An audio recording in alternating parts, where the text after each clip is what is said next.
I'm going to go to Schoology and,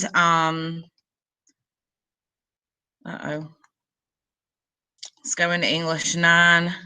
I'm going to view the course as a student so that it shows you,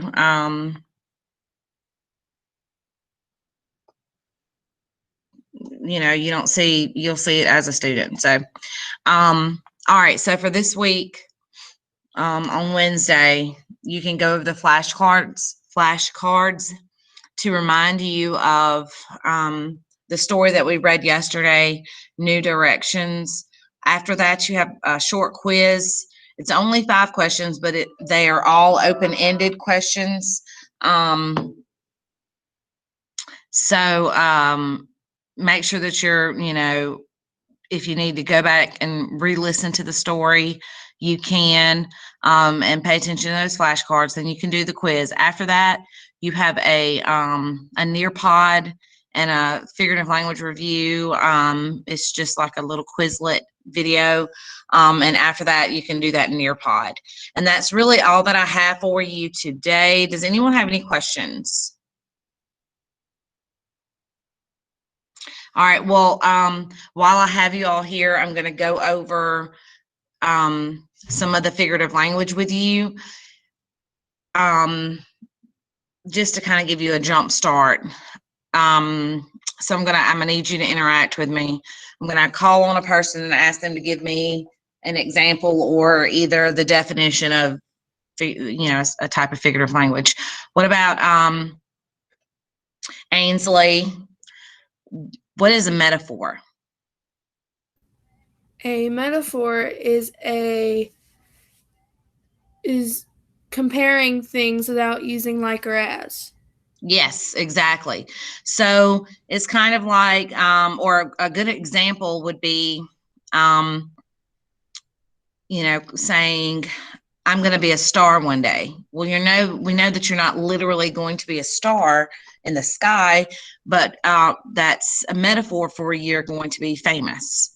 You see this in songs and movies and things like that. All right. What about a simile, Dyson? A simile is a metaphor, but uses like or as. Yeah, it's when you compare something using like or as. So, I feel like crap. That's a good simile. Like, I don't literally, feel that way, but it's just a comparison. Or, her eyes are as blue as the ocean, or something like that. What about a hyperbole, Amber?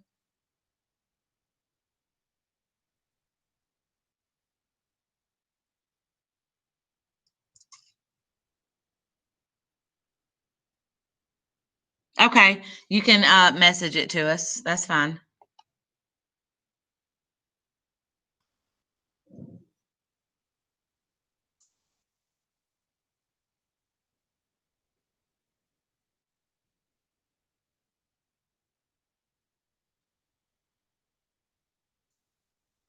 Or Gavin, why don't you tell us what a hyperbole is? Oh, never mind. I'm sorry.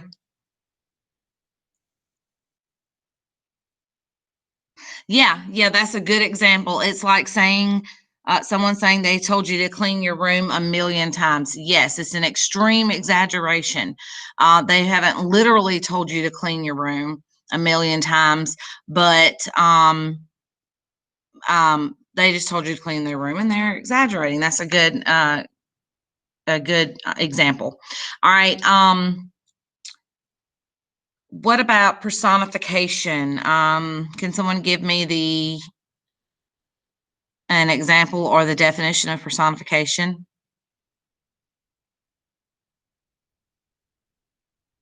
Gavin?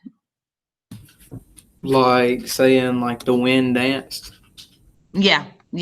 It's giving an object human traits. So, the leaves danced in the wind, or something like that. What about Well, here's one that you might not be as familiar with. Does anyone know what a oxymoron is?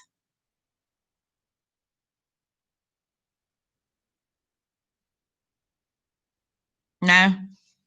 Okay, an oxymoron is when you are, Dyson, were you about to say something? I said no, ma'am. Okay. An oxymoron is when you are using two opposite words that mean the opposite to describe something.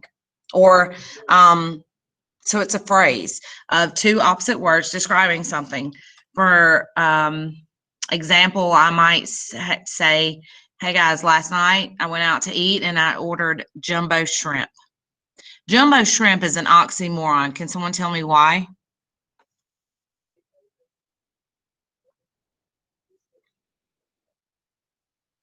Why is the word jumbo and shrimp, why are those two words opposite of one another? Because most shrimp are small. Yeah, shrimp by definition means small, and jumbo by definition means, you know, overly large or something of that nature. So using those two words together is an oxymoron. Or you might have read a book that is named Beautiful Disaster. Um,